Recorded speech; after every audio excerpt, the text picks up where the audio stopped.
विदिशा के Atal Bihari Vajpayee medical college में चल रही कैंसर परीक्षण शिविर के दूसरे दिन भी बड़ी संख्या में कैंसर पॉजिटिव मरीज सामने आए।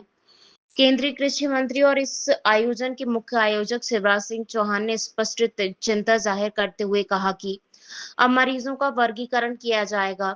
कौन सा मरीज किस प्रकार के कैंसर से पीड़ित है, उसके आधार पर उसके इलाज की व्यवस्था की जाएगी।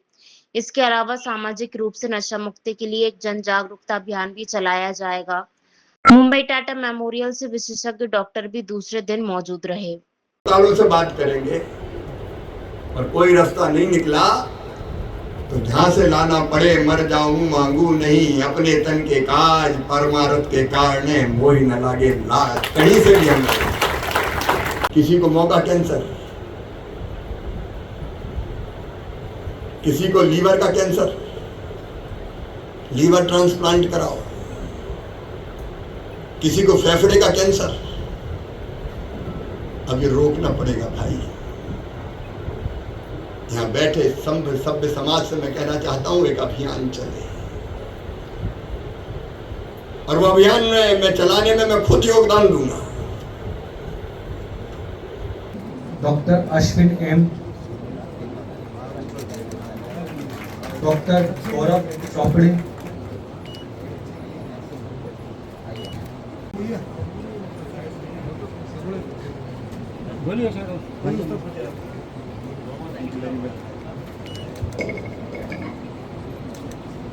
अर्ली डिटेक्शन के अलावा जो रिस्क फैक्टर है, जो कैंसर के कारण पे ही हम अटैक करें, ताकि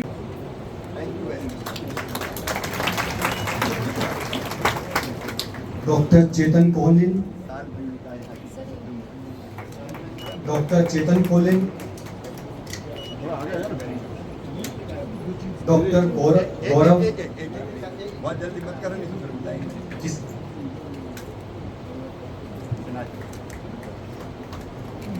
थोड़ी आगे जाए ना भाई, आ जाए।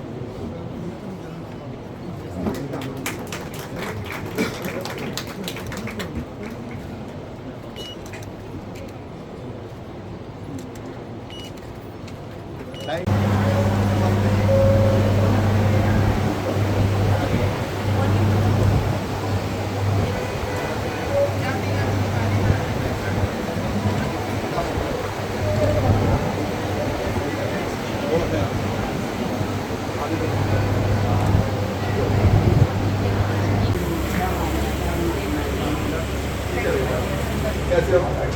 जांच कराने आए? जांच होने ही तुम्हारी है, चिंता नहीं कर रहे हैं। जांच करेंगे ना अच्छे से, बता लो ना, चिंता क्यों कर? अभी डॉक्टर साहब देखेंगे ना अच्छे से। करते ही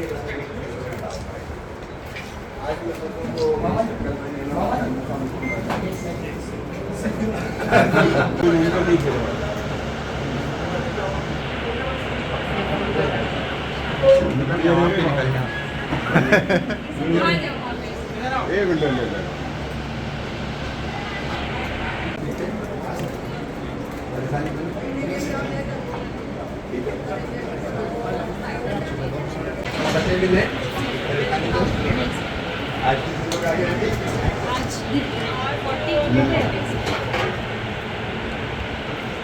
चलिए ठीक है।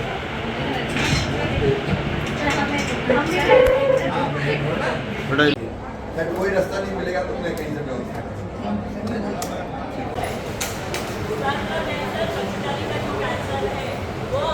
नॉर्मल महिलाओं में तपास करना बहुत जरूरी है।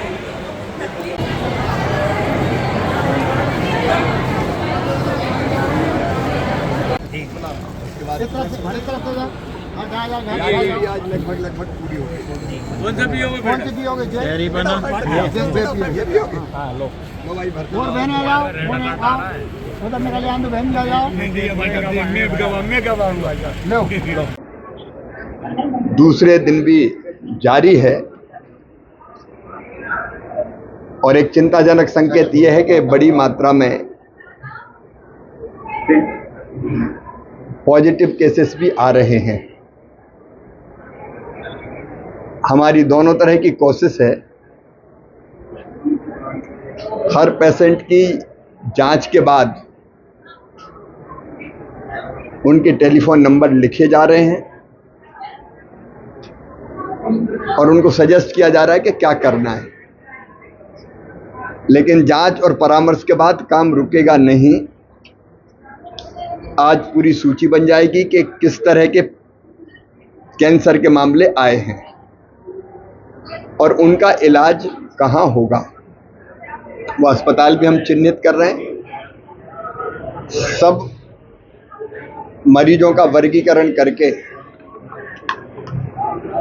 किसी की कीमोथेरेपी होनी है, किसी को रेडियोथेरेपी होनी है, किसी की बायोप्सी होनी है, ताकि जांच में पता चल जाए कि क्या है, एग्जैक्ट कौन सा कैंसर है या है भी कि नहीं है कितना, और सर्जरी की जरूरत भी पड़ सकती है। तो हम बैठ के डॉक्टर्स की टीम के साथ किसका क्या इलाज होगा ये डॉक्टर तय करेंगे, कहाँ होगा ये तय करके हमारी कोशिश होगी कि कई पेशेंट्स का इलाज आयुष्मान भारत जैसी योजना में जो आते हैं उससे भी करवाने का प्रयास करेंगे। लेकिन इसके अलावा भी अगर व्यवस्था करने की जरूरत पड़ेगी तो वो व्यवस्थाएं भी करेंगे, क्योंकि हमारा लक्ष्य है नंबर 1 हर एक बहन और भाई के इलाज को हम सुनिश्चित करें। लेकिन दूसरा भी हमारा लक्ष्य है, बहनों की जब जांच हो रही तो पता चल रहा है कि जागरूकता की बहुत कमी है और जागरूकता की कमी के कारण समय पे वो बताती नहीं कि तकलीफ क्या है। आसानी से पता चल सकता है जांच पे कि स्तन का कैंसर है या गर्भाशय का कैंसर है, लेकिन जांच नहीं होती तो समय पर पता नहीं चलता, और समय पर पता नहीं चलता तो फिर रोग बड़ा हो जाता है। तो आज डॉक्टर अमित भी यहाँ हैं, मनीष जी यहाँ हैं टाटा से, और मनीष जी तो डीन है हमारे। आज हम दोनों चीज़ें, एक किसका इलाज कहाँ होना ये सुनिश्चित करेंगे, दूसरा एक अवेयरनेस कैंपेन प्रारंभ होगा। मैं हर बहन और बेटी से, भाइयों से भी, बेटों से भी ये अपील करता हूँ कि बिल्कुल संकोच ना करें। अगर कोई ऐसे लक्षण है जैसे स्तन में गांठ है तो पता चल जाता है आसानी से, या ऐसी कोई चीज़ है जो अस्वाभाविक है तो बिना संकोच के जांच करवाएं। ये अवेयरनेस का काम भी हम करेंगे और इलाज की व्यवस्था भी सुनिश्चित करेंगे। लेकिन एक बात और जो मैंने कल कही थी, आज उसको एक स्वरूप दूंगा, रोड मैप बनाऊंगा कि कैंसर का इलाज जरूरी है, लेकिन इससे भी ज़्यादा जरूरी है कि कैंसर हो ही ना। और इसलिए वो चीज़ें जो कैंसर जैसी बीमारी को जन्म देती है, जैसे तंबाकू, सुपारी, बीड़ी, पान मसाले, शराब, हम एक नशा मुक्ति अभियान चलाने का भी रोड मैप बनाएंगे ताकि ये बीमारी पनपे ही ना। खेत बचाओ अभियान के अंतर्गत केमिकल फर्टिलाइजर का संतुलित उपयोग हो, इसकी अपील और आह्वान भी करेंगे।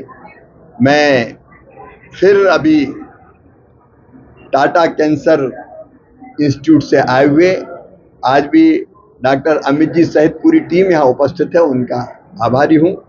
मनीष जी और उनकी टीम ने यहाँ बहुत मेहनत की है और लगातार हम मेहनत कर रहे हैं। आज भी हम ये कोशिश कर रहे थे कि कहाँ कहाँ इलाज करवाएं किसका, तो वो भी हम पूरी रूपरेखा और योजना बना रहे हैं। और ट्रेनिंग का काम भी लगातार जारी रहेगा। यहाँ तक के ट्रेनिंग के मामले में जो कुछ एक स्ट्राइक चल रही है, उससे संबंधित मित्रों से भी हमने कहा कि ट्रेनिंग में तो स्ट्राइक का कोई रोल ही नहीं। टाटा इंस्टीट्यूट के डॉक्टर आए हैं तो सीखना है, उनने भी सहमति दी कि सीख तो लेंगे। तो कुल मिला के ये अभियान लगातार जारी रहेगा ताकि पीड़ित मानवता की बेहतर सेवा कर सकें, कैंसर की रोकथाम भी हो, इलाज भी हो, और कैंसर हो ही ना, इसकी कोशिश भी जारी रहेगी। और पत्रकार मित्रों के माध्यम से भी अवेयरनेस नीचे तक पैदा हो, इसका प्रयत्न भी हम करेंगे। तो एक विषय है, सरकार ने कई तरह के गुटखा और उन पर प्रतिबंध लगा रखा है, दूसरा विषय है सामाजिक चेतना को जागृत करने का। मुझे लगता है कि समाज को भी जगना होगा, सरकार अपना रोल करे और समाज अपनी तरफ से प्रयास करे। सर यहाँ वीडियोग्राफी होती है, सोनोग्राफी, 4 महीने नंबर आता है आदमी का। अब यहाँ की स्थानीय तो व्यवस्था कैसे सुधरेगी? देखो, अपने मेडिकल कॉलेज को आप जानते हैं, जिन परिस्थितियों में उस समय स्थापित हुआ, कोविड में काम किया और एक एक करके उसकी व्यवस्थाएं बनाते चले जा रहे हैं। आगे भी यहाँ बाकी चीजें हो, कल मैंने खुद अनाउंस किया है, कल स्वास्थ्य मंत्री जी को भी अवगत कराया, तो कोशिश ये है कि सब चीजें और बेहतर हो। नशे के बारे में मेरा ये कहना है कि एक सामाजिक आंदोलन हमको खड़ा करना पड़ेगा, केवल सरकार भी नहीं कर सकती, क्योंकि जिस व्यापक पैमाने पर चीजें फैली है, और इसलिए आज जो मैंने सोशल मीडिया से शुरू करके इस अभियान की, क्या गांव-गांव समितियां बन सकती है, क्योंकि गांव में ही ऐसे लोग हैं या शहर में भी ऐसे लोग हैं जो बेचने के काम में लगते हैं, और ऐसे लोग तैयार किए जाते हैं, दबंग टाइप के हों तो जरा इनको दे दो, और उनसे कई बार वो डरा भी देते हैं लोगों को, इस तरह की चीज। शासन प्रशासन की संलिप्तता रहती है। अब देखो, ये रोग ऐसा है, एक बात मैं छोटी सी बात करना चाहूंगा। विधायक जी करारिया में आया था, महिलाएं डकाई थी, चीलखेड़ा में विधायक जी भी गए थे, वहां पे स्वीकार हुआ, और दूसरे दिन आबकारी विभाग ने प्रेस रिलीज जारी कर दी कि वहाँ कोई नहीं था। वही तो बात है, कहीं ना कहीं शासन दोनों दृष्टि से काम करना पड़ेगा। एक, शासन प्रशासन अवैध पर सख्ती करे, और दूसरे, समाज की तरफ से भी ये अभियान चले कि लोग ना पिए, तो वो दोनों तरह के अभियान चलाने पड़ेंगे। प्रयत्न करना बहुत जरूरी है, हम मूक दर्शक बन के नहीं बैठ सकते। वैसे ही गुटखा और बाकी के खिलाफ अभियान भी, और गलत अगर बिकता है तो एक्शन भी, दोनों चीजों की जरूरत है, क्योंकि मौके ज्यादातर कैंसर तो ये तंबाकू, गुटखा, सुपारी, इससे होते हैं, और शराब भी लीवर को काफी प्रभावित करती है, कई बार लीवर खराब हो जाते हैं लोगों के। तो एक समाज को जागरूक करने का अभियान भी चले, ये भी कोशिश रहेगी।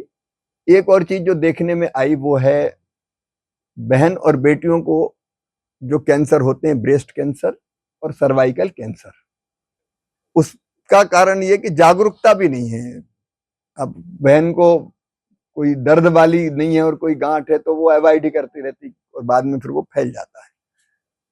तो उसमें भी जन जागरण करने की कोशिश करेंगे, जिसमें मैंने कोशिश की अपने बोलने में भी, ये सोशल मीडिया के माध्यम से भी जाए, और जहां हम आप बात करें वहां कहीं मैं ये बोलता ही रहूंगा। तो थोड़े से अगर जागरूक हो जाएंगे तो अर्ली स्टेज पे पता चल जाएगा। और वो टीके की मैंने बात कही, वो तो 14 साल तक की बेटियों को अनिवार्य रूप से लग जाए तो सर्वाइकल कैंसर से बच जाएगी। तो देखो, ये शासन प्रशासन और समग्र समाज जुटेगी तो फर्क पड़ेगा।